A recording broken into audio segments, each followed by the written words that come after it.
outras discussões com temas como este, mas tomar o tempo dessa mulher aí, gente, assim, conseguir um tempinho na agenda dela, embora estamos na quarentena, falar para vocês, é ouro. Então, eu estou muito feliz de tê-la aqui comigo. Então tá, vamos lá. Para quem não conhece, a Aparecida de Jesus Ferreira, ela possui pós-doutorado e doutorado em Educação de Professores e Linguística Aplicada pela Universidade de Londres. Ela fez mestrado em Linguística pela Universidade Estadual Paulista Júlio de Mesquita Filho e graduação em Letras em Inglês pela Universidade Estadual do Oeste do Paraná. Atualmente, gente, ela é professora associada da UEPG, que é a Universidade Estadual de Ponta Grossa. Ela atua nos cursos de letras, graduação, língua inglesa e prática de ensino. E no mestrado em estudos da linguagem na mesma instituição. Gente, essa mulher já publicou simplesmente 14 livros no Brasil, porque ela também tem livros em outras línguas, tá? Depois aí ela vai contando pra gente. Bom, e aí eu vou parar por aqui, porque eu acho que só isso já deu para vocês saberem quem é essa professora que vai conversar com a gente. Aliás, eu vou tentar não te chamar de professora, posso? Pode fazer da forma que você quiser. Vou me sentir em casa. Obrigada. Então, Aparecida, a gente tem um tema para a gente discutir, que é racismo, identidade, preconceito. Nossa conversa vai permear esses temas. Primeiro eu queria perguntar, vou com perguntas extremamente muito básicas, além disso, que eu li aqui da Aparecida de Jesus Ferreira, o que mais a Aparecida poderia contar pra gente sobre a vida dela? Mas agora eu queria que você contasse também como você está vivendo nessa quarentena, pode ser? Pode ser sim. Muito obrigada. Então, primeiro eu gostaria de agradecer a Helenice pelo convite, Eu conheci a Helenice há alguns anos atrás em Brasília, em um congresso excelente que ocorre a cada 2 anos, Então, fiquei muito feliz, além de conhecê-la, conheci tantas outras pessoas queridas, uma delas é a Juscelino, que está aí, a Maria Fernanda, E tantas outras pessoas que estão aí também, Então, eu gostaria de agradecer você e as pessoas que estão participando. Eu vi vários nomes, Não dá para falar o nome de todas as pessoas. É um público bem significativo.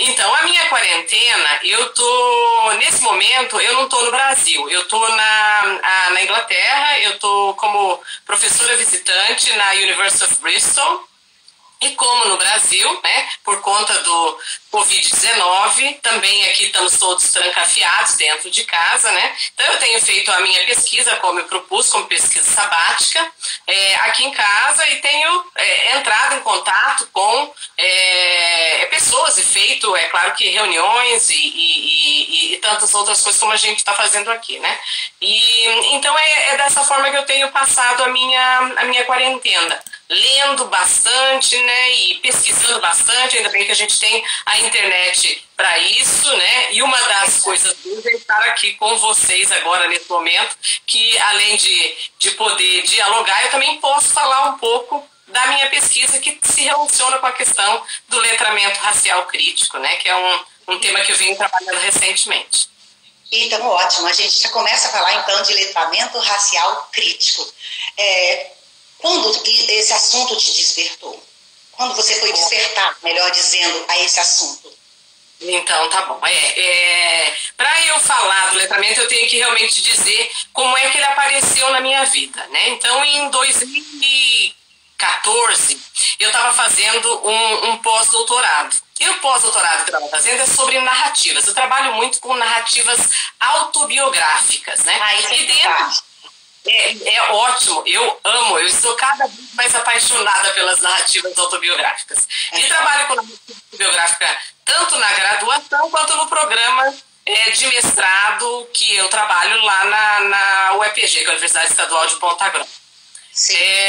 E naquele momento eu tinha feito uma geração de algumas narrativas dentro do curso de mestrado, que era narrativa profissional, mas também relacionando as questões raciais, E eu vim com essas narrativas para cá para fazer análise, e eu trabalhei bastante com a teoria racial crítica. A teoria racial crítica é uma teoria que trabalha com a questão, que vê o racismo como endêmico na sociedade brasileira, na sociedade, né? É um termo que surgiu e foi cunhado nos Estados Unidos, dentro dos estudos legais, e a Gloria Ladson-Billings e Tate, em 1995, trouxeram para a área educacional. Então, eu já ouvia utilizado essa terminologia no meu doutorado. Mas aí, quando eu vim para fazer o meu pós-doutorado, principalmente porque a teoria racial crítica trabalha com narrativas e mostrando que as experiências de trabalhar com narrativas demonstram e comprovam como é que o racismo ocorre, como é que o racismo é danoso na vida das pessoas, eu naquele momento pensei como é que eu já trabalhava com letramento crítico, né?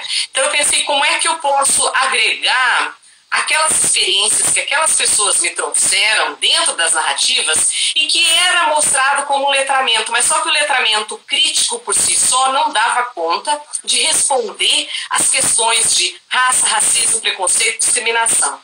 E daí foi naquele momento que eu fui procurar entender essas terminologias, como é que elas ocorriam. E daí eu encontrei uma pesquisadora estadunidense, que é a Twine, que trabalhava com letramento racial. Mas como eu venho da área da linguística aplicada crítica e já estava trabalhando com a teoria racial crítica, aí eu pensei que eu ia trazer a questão do letramento racial crítico para se alinhar a questão da linguística aplicada crítica e também a teoria racial crítica. E daí foi nesse momento que o letramento racial crítico surgiu na minha vida e nas minhas pesquisas, e que depois eu fui procurar e ver que tem mais uma ou duas pesquisadoras no contexto estadunidense que também utilizam a mesma nomenclatura. Então foi nesse momento que surgiu o letramento racial crítico por conta das narrativas autobiográficas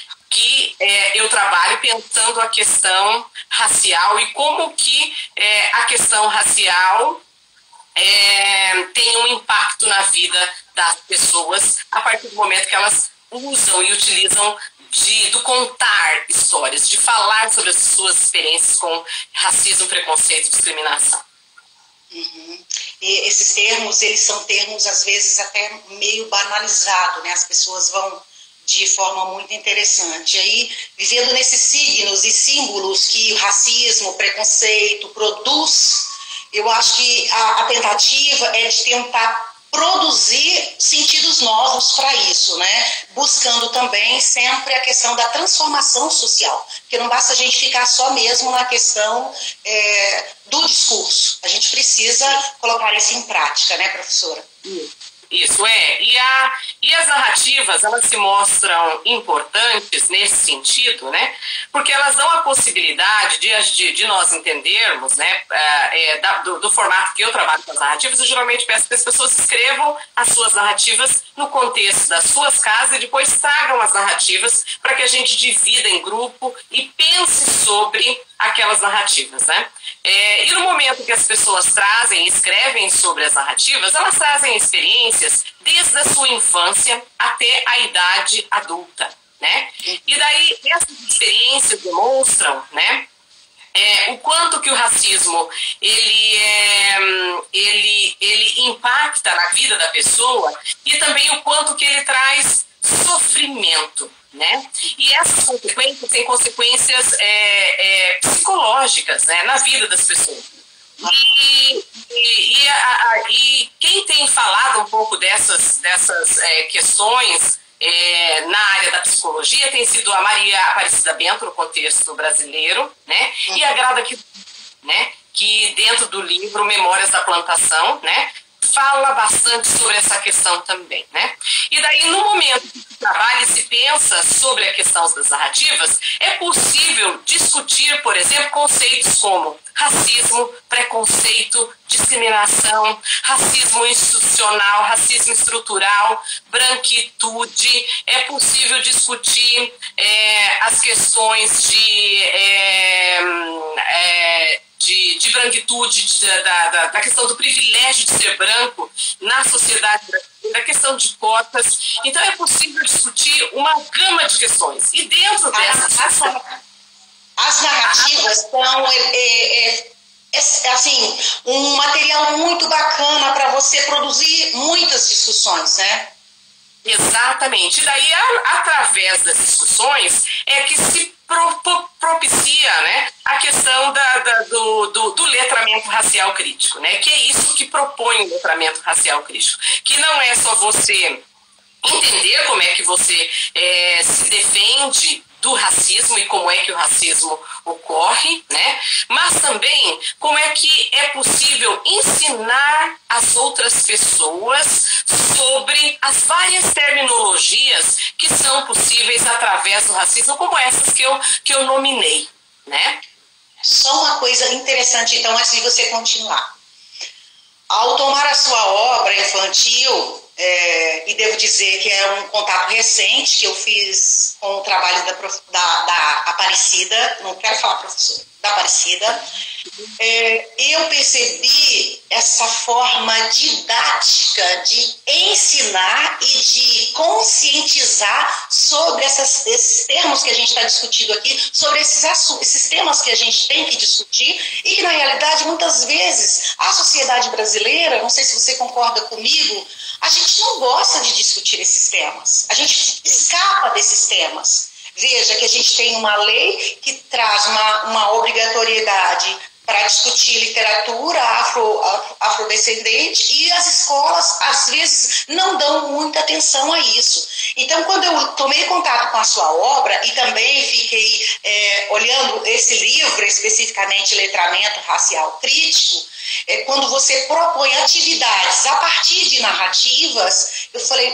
putz, era tudo que a gente precisava, porque às vezes, Aparecida, às vezes não, geralmente os professores não sabem como lidar com essas situações em sala de aula. Então eu olhei, posso estar equivocada, mas eu achei isso de forma extremamente didática, de trazer ao professor um suporte para que ele consiga vencer determinados desafios dentro desses temas. Concorda comigo? Sim, concordo sim, né? E principalmente na questão da escrita do livro, né? As Bonecas Negras de Lara, que foi um momento, que foi exatamente no momento em 2014, quando eu estava trabalhando com narrativas, o meu sobrinho ganhou uma menina que se chama Lara, e daí me convidou para eu ser a madrinha da Lara.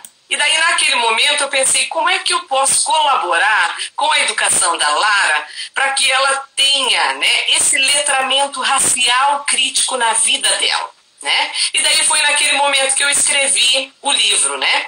E quando a gente pensa, por exemplo, criança, boneca negra, né? E se eu perguntar para as 48 pessoas que estão aqui agora, né? Quantas dessas pessoas já tiveram bonecas negras, né? Então vocês me respondam aí, quantas de vocês, quando crianças, ganharam bonecas negras, né? Então, se vocês puderem... Escreva aí pra gente. Vamos lá. Quantos de vocês ganharam bonecas negras quando crianças, né? Eu, por exemplo, quando criança, ganhei uma boneca negra, mas eu já era quase adolescente, né? E as minhas bonecas negras que eu tenho hoje, né?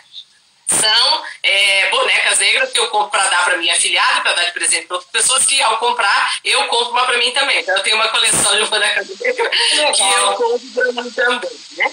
Mas eu acho que essa questão da boneca negra, né? Ela é muito simbólica e muito importante, tanto para a criança negra, porque ela se vê representada em livros de literatura infantil, né? Bem como para a criança negra e para a criança branca, ensina a criança branca de que há uma diversidade de pessoas, para que a criança não se veja como norma, né? Ou seja, que é aquilo que se discute na questão da branquitude ou branquidade, que alguns ocupam, ou brancura, que outros ocupam. Então, é uma nomenclatura que tem 2 ou 3 significados aí, né? Mas que quer dizer o quê? Se ver o branco como norma dentro da sociedade. Então, ao a criança branca também ver uma boneca ou bonecos, né, negros fazendo parte do contexto da literatura ou como brinquedo, ela percebe que a sociedade é diversa e a partir daí aprende a respeitar o outro e querer o outro como parte do seu contexto e do seu convívio social, né? Que é pensando nessa questão que a gente vai com relação à questão do letramento do livro, do letramento racial crítico. Você comenta que eu trouxe algumas atividades para pensar sobre a questão do livro. Então, as atividades que estão no livro, elas são atividades justamente para colocar as pessoas em contato com a experiência do outro, né? Porque a partir do momento que a gente vê a experiência do outro, que a gente coloca o sapato do outro, que a gente sente a dor do outro e que a gente tem a empatia pela dor do outro.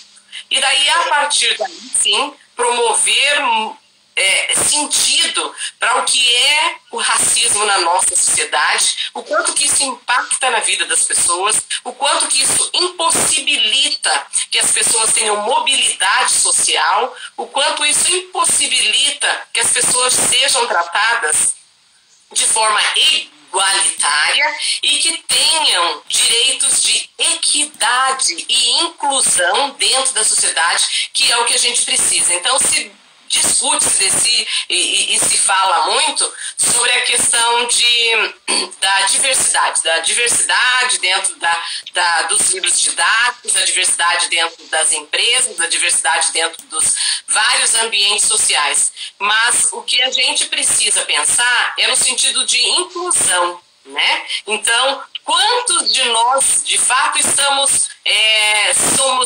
incluídos em cargos de poder, por exemplo, na sociedade? Quantos de nós somos reitores e reitoras de universidades? Nós estamos falando aqui dentro de um contexto educacional, né? Reitores, vice-reitores, pró-reitores, né? E a gente pensar quantos de nós somos professores universitários dentro das universidades, né? Então, você, professora universitária, você sabe disso, né? Embora sejamos no Brasil hoje maioria, né? Nós somos maioria, a população negra é maioria, mais que 54% da população de negros e negras.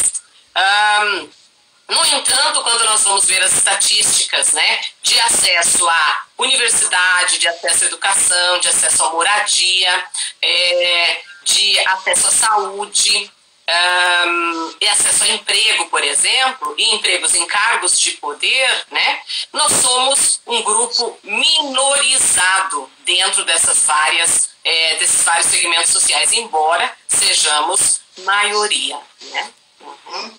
Uma pergunta simplória, mas eu sempre tenho essas perguntas simplórias assim na cabeça, e elas fazem bem. A gente não pode também viver só de ciência, né? Todas as vezes que eu trabalho nos primeiros semestres dos cursos na universidade, eu sempre faço questão de... Eu sempre quero saber quem acedeu à universidade pelas cotas. Sim. E eu fico observando que as pessoas não gostam de se declarar cotistas. Uhum. É certo que nós temos pouquíssimas políticas de inclusão no Brasil.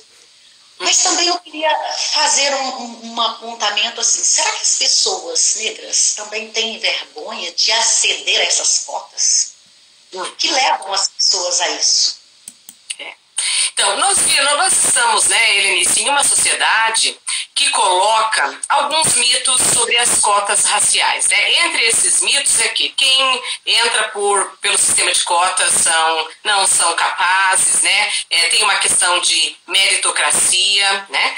E é claro que se nós formos pensar todas essas questões, né, elas não se sustentam pensando em toda a questão de desprivilégio que a população negra tem, né, e que precisa ter acesso à universidade. Então, as cotas vieram em um momento justíssimo, né, mas da mesma forma que você comentou antes, que os professores, algumas vezes, não têm formação para tratar, né, da questão racial dentro dos vários ambientes educacionais, porque não tiveram formação para isso, né, e nós precisamos de professores que tenham a formação para tratar das questões raciais dentro dos né?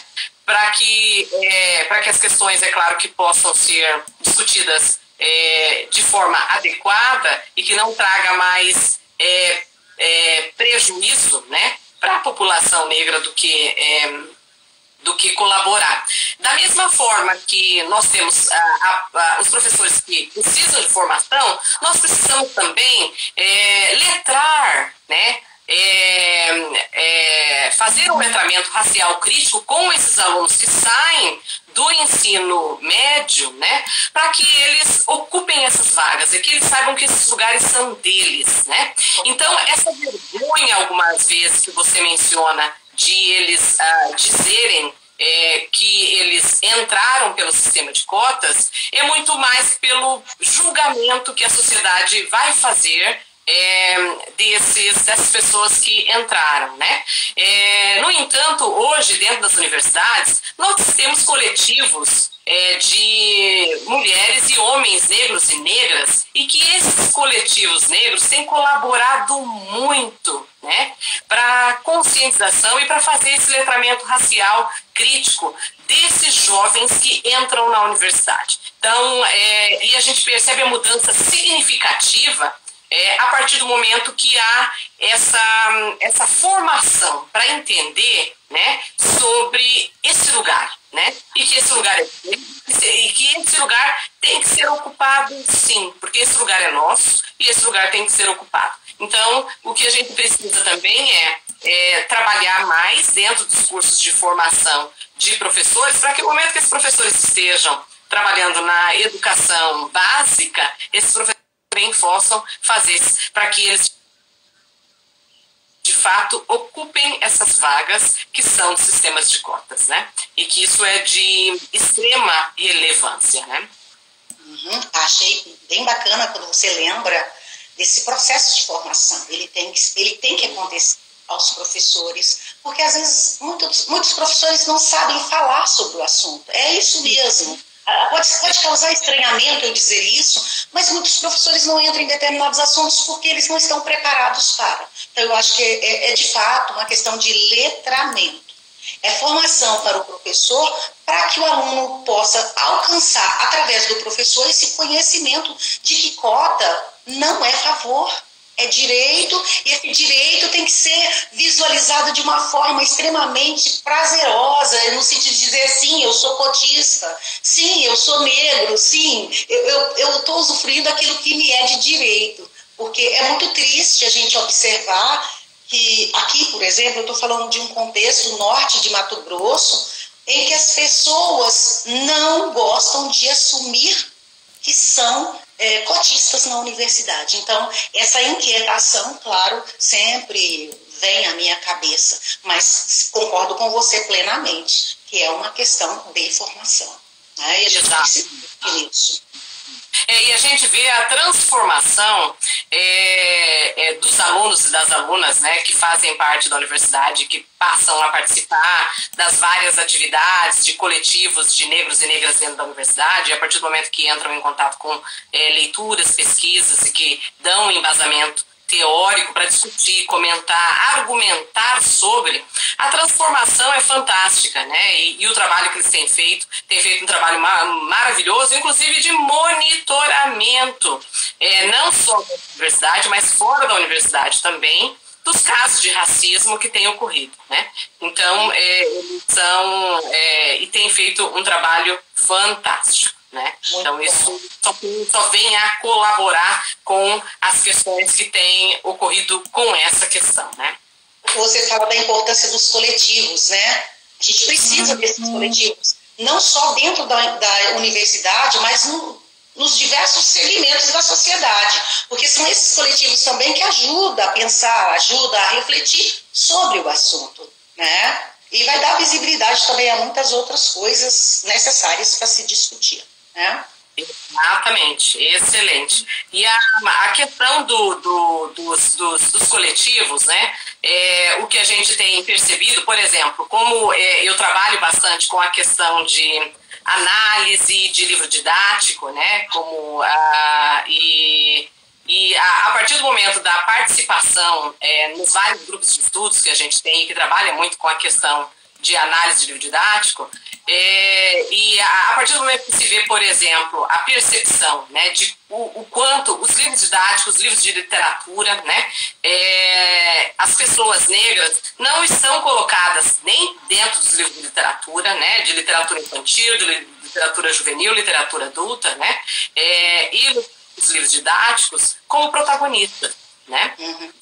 Uma outra questão que a gente precisa trazer para a universidade, né? Não só a questão de trazer, que faça parte, que essa é uma função da universidade, que através dos vários cursos que são possibilitados, que os livros, né, de literatura que tenham pessoas negras como protagonistas e que também que tratem de temáticas negras por escritores e escritoras negros e negras, né, é de fundamental importância para que esse letramento racial crítico possa ocorrer de várias formas, né? E a partir dessa experiência, aí sim nós podemos possibilitar que nós tenhamos mais e mais pessoas para que entrem, né, nessa discussão conosco e colaborem para que a gente tenha uma sociedade mais justa, mais equitativa de fato, que é o que a gente precisa para que a gente consiga, né, desconstruir o racismo que é tão nefasto na nossa sociedade. Pronto. Olha só, tem uma notícia para você. Temos 14 minutos de live. Vamos encerrar em 14 minutos. Eu não estou conseguindo ver aqui se está rodando, se está aparecendo pergunta ou não, né? Eu vou ler aqui algumas coisas que apareceram para mim. Pode ser? A Cleonice, peraí só um pouquinho. Tem gente te elogiando, claro, falando que o assunto é muito interessante, agradecendo pelo assunto debatido. A Preta, eu tinha falado de alguma pessoa, mas já passou aqui, deixa eu só ler o que Preta Jô Santos disse. O assunto é polêmico e toca em dimensões de consciência racial do professor também. Daí a dificuldade que muitos têm de tratar essa questão. Bom, nós falamos disso, mas se você quiser falar mais alguma coisa, pode ir falando. Vou achar outra questão. Sim, pensando um pouco nessa questão, né, é importante pensar e trazer, né, o quanto que se pode, porque algumas vezes a gente fala de letramento racial crítico, né, como algo teórico, mas nós temos que pensar em ações e coisas práticas. Por isso que dentro daquele livro meu, do letramento racial crítico, eu trago questões práticas para se pensar dentro dos vários contextos. Então, se nós formos pensar, por exemplo, na educação infantil, né? Então, desde levar para a criança, por exemplo, trabalho com livros de literatura infantil, né? Levar bonecos e bonecas negras para se trabalhar dentro do contexto. Então, é algo simples, mas possibilita que essas crianças passem a ficar letradas, né? Racialmente sobre a sua experiência com a sua própria identidade racial. E quando a gente fala sobre identidade racial, ou fala sobre a questão de racismo, a impressão é que nos dá, quando a gente conversa com algumas pessoas, de que a gente só está falando das pessoas negras, né? E na realidade não. Nós estamos falando de pessoas brancas, negras, indígenas, asiáticas, né? Ou seja, todos nós, né, somos racializados. Então, pensar a identidade da pessoa branca é de extrema relevância, porque a questão do racismo não é uma problemática negra, né? É uma problemática de pessoas negras e pessoas brancas. Então, nós temos que ter um contingente de pessoas negras e pessoas brancas para fazer uma luta, de fato, antirracista, né? Para que a gente tenha uma sociedade mais justa e mais igualitária. Então, eu falei um pouco da educação infantil. Quando a gente vai para para a educação do ensino fundamental 2, que é do sexto ano até o nono ano. Então aí entra a questão de poder trabalhar com narrativas, né? O trabalho com teatro,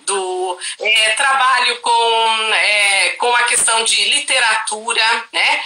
Juvenil, e daí a mesma questão se pode ser trazida para a questão do ensino médio, quando a gente trabalha com documentários, né? E daí, quando a gente vai para a universidade, é importante pensar quais os esforços que as universidades têm feito no sentido de incluir dentro de todos os currículos de toda a universidade, né? Para que as pessoas possam ter esse letramento racial crítico. Então, nós precisamos de médicos e médicas, enfermeiros e enfermeiras, por exemplo, que tenham essa informação de o quanto, por exemplo, que as pessoas negras recebem um tratamento diferenciado do que as pessoas brancas, quando são atendidas por médicos e médicas, por exemplo. E há pesquisas enormes com relação a essa diferença de tratamento, né?